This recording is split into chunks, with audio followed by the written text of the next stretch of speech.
Welcome to this week's episode of FFRF's Ask an Atheist. I am Elizabeth Cavell. I'm a constitutional attorney here at the Freedom from Religion Foundation. And I'm Amit Pal, Communications Director at FFRF. Welcome to this week's edition of FFRF's Ask an Atheist. And as usual, if you have questions about what we're discussing today or anything related to our organization, just type your questions in the comments or email them to askanatheist@ffrf.org. So our main topic today is going to be the troubling rise of Hindu nationalism in India, and Amit is our subject matter expert on that.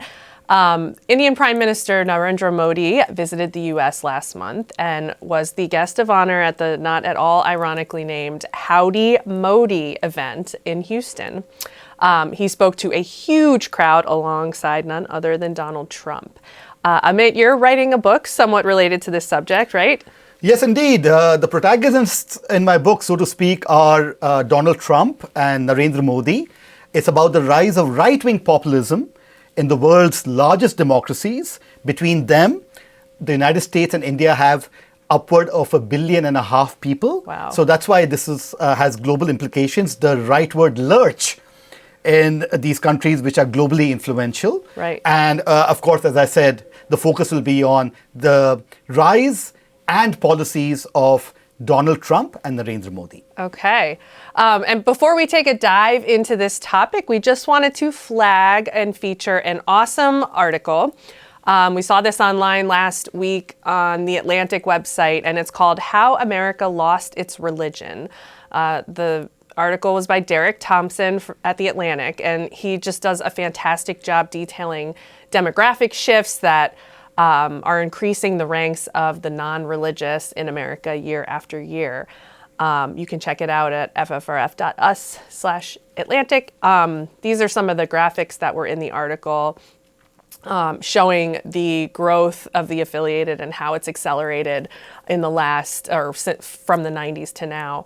And then the realignment of the religious amongst liberals, political liberals in this country, and then, of course, how more and more young people are becoming religiously unaffiliated, the decline in religion amongst younger people and millennials. He gives a couple of reasons as to why this phenomenon is happening and accelerating. Could you touch a bit on that? Derek Thompson kind of ties the rise of the religiously unaffiliated to a few different political forces. It's really interesting. Everyone should check it out. But among them are kind of the marrying of conservative Christianity with these far-right political views and ideologies and policies that he theorizes have really alienated a lot of religious people as the religious right rose as a political movement.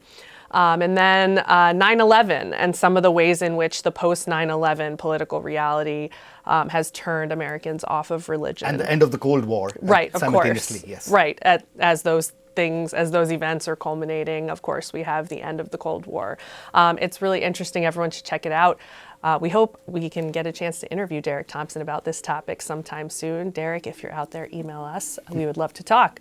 But back to our major subject for today's episode is Hindu nationalism. And just as some background, we're going to check out a segment of an Al Jazeera news package that aired about the rally last week. Let's check it out. Wherever Narendra Modi goes, controversy usually follows.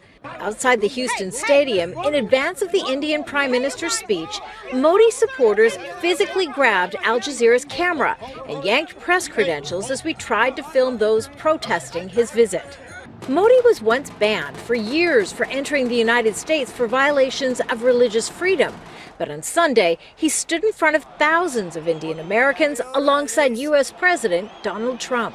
Howdy, my friends. The massive rally is designed to beam a positive image of Modi after international criticism of his move, stripping Kashmir of its autonomy.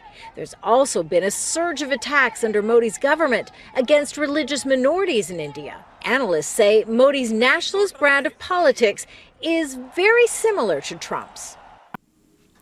So, Amit, we see a ton of protesters outside that event, lots of controversy surrounding this visit to the U.S. Can you just kind of give some background? What's been happening in India over the past few years? So, Liz, India was founded as a secular nation, secular constitution, just like the United States, back in 1947.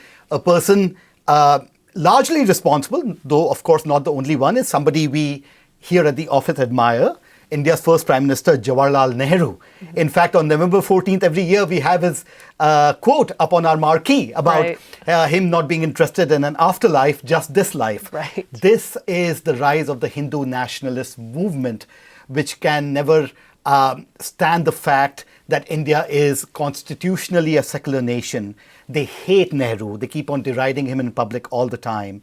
And Narendra Modi is the second Prime Minister from this party called the Bharatiya Janata Party to come into power, much more militant and hardline than his predecessor, who was a much more moderate figure back from 1999 to 2004. And they are hell-bent on at least de facto turning India into a Hindu nation, if not changing the constitution, which is, of course, harder. So he was elected in 2014, has been re-elected just a few months ago, and his agenda has caught fire. They have stripped Kashmir, which is a Muslim-majority province, of its statehood and its autonomy.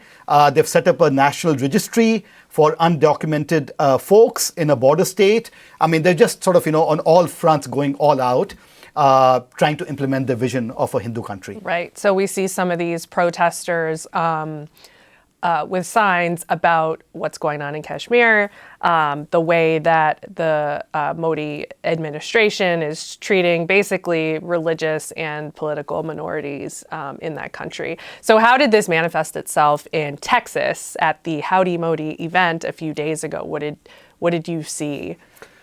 So I want to make a plug for a fellow panelist of mine at the Religion News Association.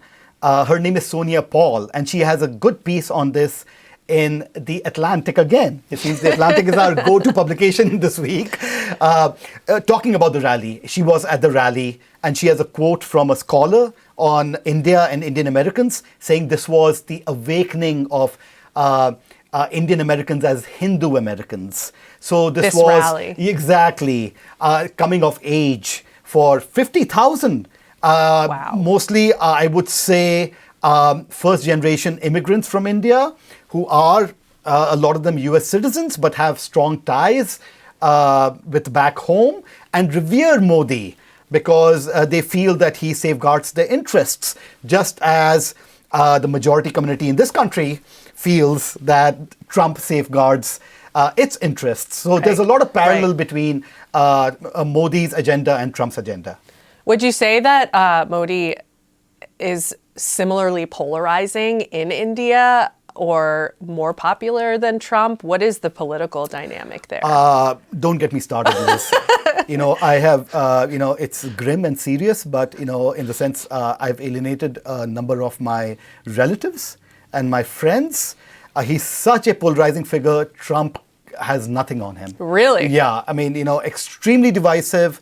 It didn't mention as to why he was banned from the United States for almost 10 years because he was implicated in these anti-Muslim riots that killed more than 1,000 people. Wow. I know. So he was in charge of that state, at the least did nothing to stop them, may have acquiesced and actually encouraged the rioters, which is why he was, as I said, almost for a decade, he was unable to come into this country. Extremely polarizing figure. At the same time, India is a multi-party democracy. So even though his party has won plurality, it's still the ruling coalition got 45% of the vote. So the majority of Indians voted against him. Right. So that has to be kept in mind. So you kind of touched on this, but you're saying the rally, my question was, what did the rally symbolize? And you kind of touched on this when you mentioned Sonia Paul's quote in her article. Kind of an awakening for Hindu Americans. Is there anything you want to add to that or talk about why that matters? Certainly. So the Indian American community, in a number of ways, is a big base of funding even for his party back home. A lot of funds go back to these suspect organizations from the United States. So Really? Exactly, and there has been some research done on that, skimpy as it is, saying that millions every year of dollars go back to India to fund the BJP and its affiliated organizations, including the mother lode, the fountainhead called the RSS. And maybe we can see an image of a book cover on them that will illustrate a bit more about, So it's called the RSS. The translation into English is also a bit ominous. The National Volunteer Corps. And it's the largest non-governmental organization in the world. Really? Millions. It's a bit unclear because they keep their membership rolls secret as to how many are members, but at least in the millions, estimates are up to 5 to 6 million. And check out and you that can artwork. see this, that it draws partly, let's be fair to them, of course it's a Hindu organization, but partly it's inspiration from European fascist movements like Mussolini's. The founder, actually, one of the founders went and met Mussolini, was very admiring of the Mussolini youth organizations. And so the salute, it's unclear where it exactly comes from, but it wouldn't be surprising because I am not a scholar in Hinduism, but as far as I know, that salute has no no basis in the religion as such. Right. And even their clothing is not very Indian at all. They used to wear shorts, actually, that gray shirt or white shirt and kind of brown shorts. They can change that into pants because people were mocking them just a year or two ago. But that, again, that's not traditional Indian dress, much more European fascist dress. Right. So that's one reason that, it's important. The other is Trump was at the rally because he's hoping to get Indian Americans at least a larger sliver than last time to finance him and to support him. Again, there is a segment of support. I read numbers a couple of months ago. There's Indian Americans have given 3 million to total to Democrats and Republicans, of which 1 million has gone to Trump. Really? Yes. So in the last election, about 20% or so voted for Trump and 80% or so for Hillary. He's hoping for a larger share this time. Got it. So I want to talk about today is the 150th birth anniversary of Gandhi. How does Gandhi's, obviously, goes back to the beginning of the secular founding of India. How does Gandhi's ideology contrast with Modi's ideology and what has taken over Indian politics? It's very interesting, Liz. So in contrast to Nehru, who was an agnostic, but this shows how ecumenical and how broad-minded Gandhi's religiosity was, that his main lieutenant, so to speak, was an agnostic person. He was Hindu, but in a very broad-minded sense. And this the Hindu nationalists could not stand. His tolerance for Muslims, his understanding of India as a nation where all religions would be treated equally was something that they could not tolerate. And that's why in January 1948, just a few months after India's independence, an ex-member of the RSS and somebody who came out of the same Hindu nationalist movement as Modi killed Gandhi. In fact, the founder of the Hindu nationalist movement was implicated in Gandhi's killing, but was not able to be convicted because of lack of evidence. A posthumous commission of inquiry actually did find him guilty. So, I mean, I'm very surprised that the New York Times today, I think unknowingly, published a piece by none other than by Narendra Modi on Gandhi, which is extremely ironic, given that Modi is the antithesis of all that Gandhi represents. Right, and here you see Modi's op-ed in the New York Times. I did a piece through the Progressive Media Project, published in a number of papers, pointing out that not only does Modi come out of the same movement, people may say that's unfair, happened back in 1948. But a number of his parliamentarians in this day and age praise Gandhi's killer. So Right. it's not a thing of the past. Exactly. They try to hide that because they know Gandhi is the most famous Indian globally Right. and somebody who's revered, so they can't bash him, especially when Modi's abroad. Right. But still, they secretly they can't stand him. Right. Want to talk about how can all of these types of issues and the rise of Hindu nationalism, just religious fundamentalism globally, how are we tackling this? How can we tackle this in this country? Well, firstly, by being aware of what's happening back in India. Right. I think it manifests itself in a number of ways. One is back in India, as I said, the strengthening of the Hindu nationalist movement by funding and support from the Indian American community. But increasingly, it is shaping US politics also, Right. in a number of ways. One is over US policy toward India.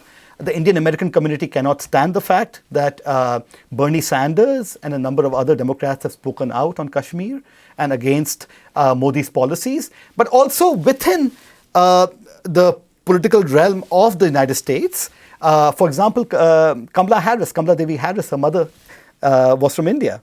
And Right. and Tulsi Gabbard is somebody that a lot of Indian Americans have latched onto as a presidential candidate because she has close ties with Narendra Modi.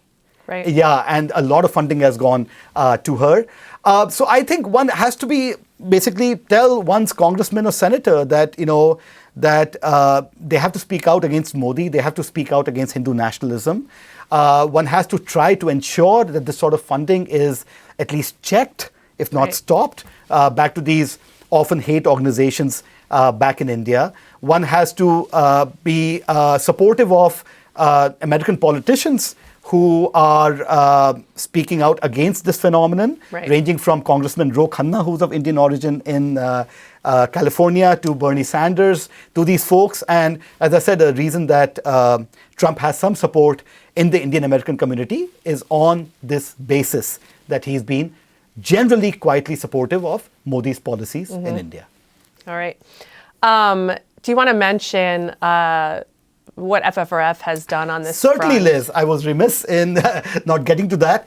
So a way us free thinkers are affected is also the targeting of secularists in India. Right. So a number of prominent secularists have been killed in India. Wow. One shortly before Modi came to power, and three after he has come to power, because these Hindu right organizations have been emboldened.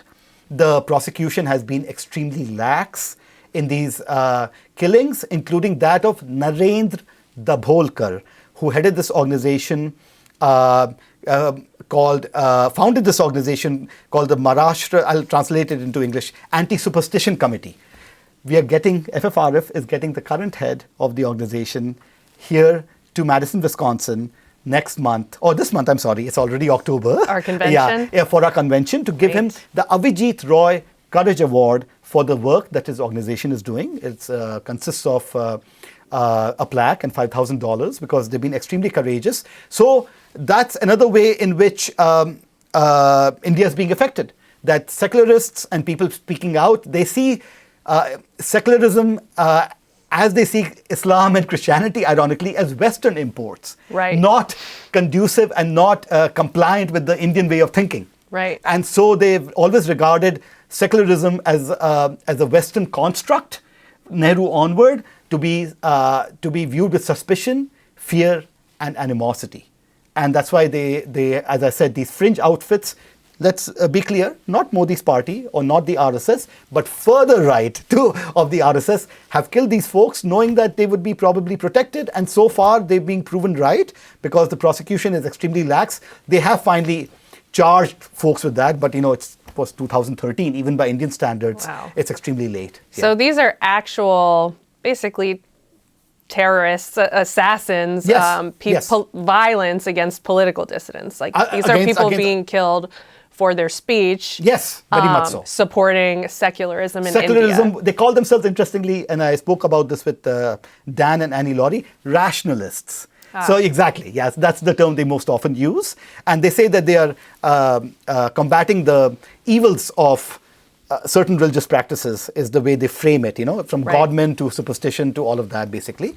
So yeah, these are rationalists, Indian rationalists who are being targeted and killed. Yeah. So this is very serious, showing the dangers of the rise of these sort of theocratic, fundamentalist, religious nationalism ideologies. And, we enjoy a little bit more personal safety as outspoken secularists in this country, but we can't ignore how threatening the rise of religious nationalism is to free thinkers globally. And if this happened in India before, I'm unaware of it. Right. So this is a very recent phenomenon, Right. and certainly tied to the rise of Narendra Modi and his party. Yeah, scary. Well, listen, I'm going to see if we have any audience questions from Facebook and from comments. Let's see. Okay. Haha. This question comes from Desi Wright. I'm confused. Why are foreign leaders at presidential campaign rallies? You might be forgiven for thinking that was a Trump campaign rally. It was certainly his crowd level, his preferred crowd size, 50,000 Yes. supporters of Modi were at that rally. Everybody was confused, actually. Was it viewed as odd that President Trump Very much appeared? so, even in India. So I've talked about the slogan of Modi's that Trump appropriated. You have to check out that campaign video, spoke in Hindi, appropriating Modi's winning slogan in 2014. Oh, wow. So it's Ab ki baar Modi Sarkar, this time a Modi government. Trump appropriated it for a campaign ad. Everybody has to check that out. Modi, in turn, at the campaign rally, repeated that. So it was seen as an endorsement. In Hindi, yes. Yeah. As an endorsement of Trump. Afterwards, they were like, no, that was just him repeating that slogan. He didn't mean to endorse Trump because it was so embarrassing. Right, No right. foreign leader. It was such an effusive and gushing introduction to Trump that people were embarrassed in India that head of state would do that. Really? So absolutely, it was not that different from a campaign rally. Right. Yeah. Again, in case you missed that, Trump speaking Hindi, Hindi. on the internet. Yes, Go you find it. have to check. Everybody has to check that out. Yeah. Yeah, it's great. So Doug Dold asks, what does Modi think he'll get out of this? You kind of touched on that, but what do you think was Modi's calculus in appearing with Donald Trump at this rally and kind of doing it as he did in Houston? What's in it for Modi? Yes, couple of reasons. One is to appeal to his support base back home. There can be nothing more distinguishing and of honor. It's perceived in many countries for a head of state to appear with the U.S. president. Of course. No matter, even if it's Trump. Even Trump. Yeah, even Trump at a mega rally and be globally sort of seen and heard. So that was one. Right. And the other was, he's generally close to Trump, but there has been some friction on trade and some other issues.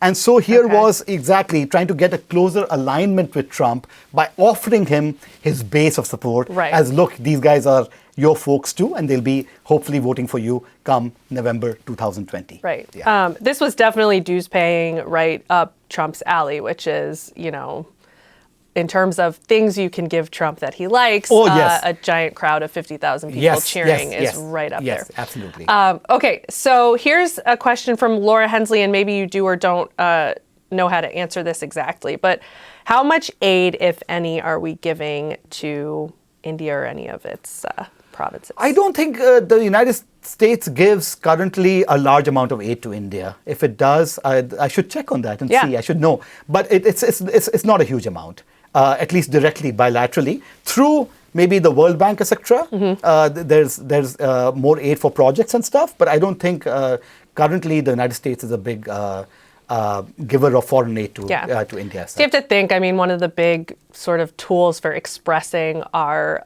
opposition to Modi's tactics is how we treat him as a world leader. You mentioned that for a decade he was banned from visiting the country, so certainly wouldn't be received by heads of state, the U.S. president, as a visitor to our country, as sort of, a reflection of the U.S.'s answer and position on some of the human rights Sure. negligence sadly going enough, on Liz, in his the country. reason they lifted the ban was when the moment he got elected as head of India. Right. You see what I'm saying? He was the head of that one state.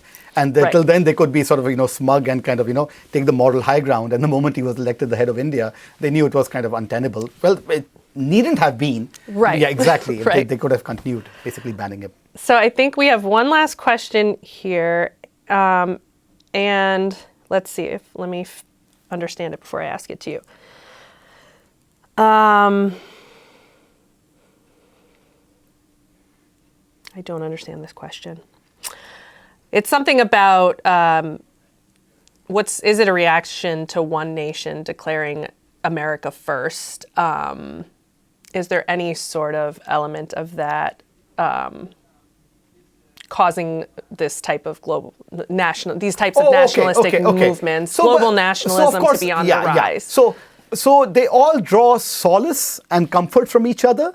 But certainly Modi predated the rise of Trump back in 2014. I don't think Donald Trump himself knew that he was ever going to be a presidential candidate. Maybe he did, but not too many other folks knew. So they all draw sort of, reinforcement from each other, there's no doubt.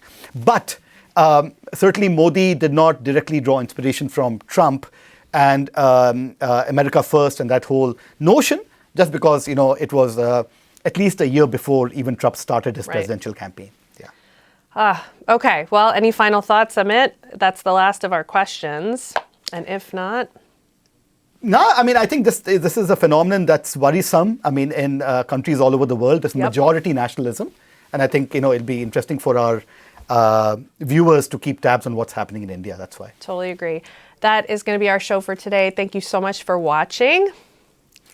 And we invite you to become a member of FFRF to help us in our vital work to keep state and church separate and to educate the public about the views of non-theists.